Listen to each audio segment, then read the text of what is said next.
They say thunder is just a sound, but in the old world it was a warning. A god was near, and not all gods come to protect. Welcome back to another episode of Myths Untold. Before the Marvel cape and charming smirk, before the cinema rewrote him as a savior of mankind, there was the Thor of the sagas, the real Thor, a being of fury, storms, and fire, a name that once shook the icy bones of the north. His name meant thunder, a force that didn't just echo in the sky. It split mountains, shattered armies, and silenced the cries of giants. Thor, son of Odin, king of the Aesir, and Jord, earth itself, a child born not of peace, but of chaos. Where Odin brought schemes and prophecy, Thor brought only one thing, the hammer, Mjolnir. Forged in the heart of a dying star by dwarven hands, Mjolnir wasn't just a weapon, it was judgment. Wherever it flew, it brought the sound of thunder and the smell of burning blood. It could level fortresses, crack the skulls of titans, and always returned. Thor's arrival was never quiet.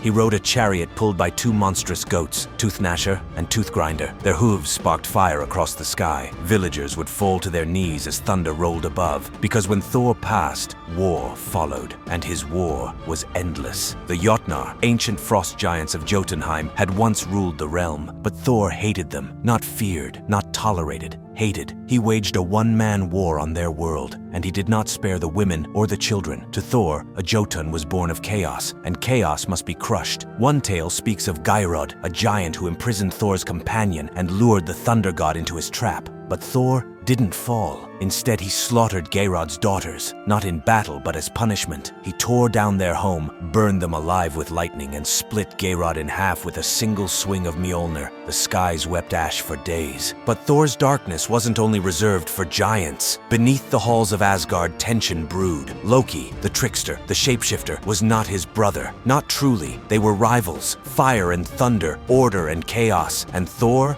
often called Loki a coward, a liar, a disgrace. But Loki knew the truth. He knew Thor's fury wasn't justice. It was addiction, a hunger for war, a craving for battle cries and broken skulls. And so Loki whispered in ears, twisted fates, until the cracks between them broke the realm. And then there was the sea, Jormungandr, the world serpent, a beast so large it wrapped the earth in its coils. Born of Loki, hated by Thor, their destiny was sealed from the start. In the end times, Ragnarok, Thor would find the serpent in the ocean's belly. The waves would rise, the sky would blacken, Mjolnir would clash against scale and venom, and Thor would kill the serpent. But he would take 9 steps and then fall, dead, not in glory, not in triumph, but in poison. The great protector slain by his own obsession with destruction. Even gods can't escape the weight of their own violence. But Thor's shadow doesn't end in Norse lands. His stormy wrath echoes across cultures. Indra, the Vedic god of thunder, who slayed the great dragon Vritra. Perun, the Slavic god of lightning, wielder of the axe, master of storms. These are not peaceful deities. They are wrath wrapped in clouds. They are destroyers masked as defenders. Maybe Thor wasn't alone. And when you hear thunder next time, ask yourself, is it just a storm or is it a warning? This has been Myths Untold. And if thunder shakes the sky tonight, don't assume it's just a storm. Sometimes it's a reminder that the god with the hammer never truly left.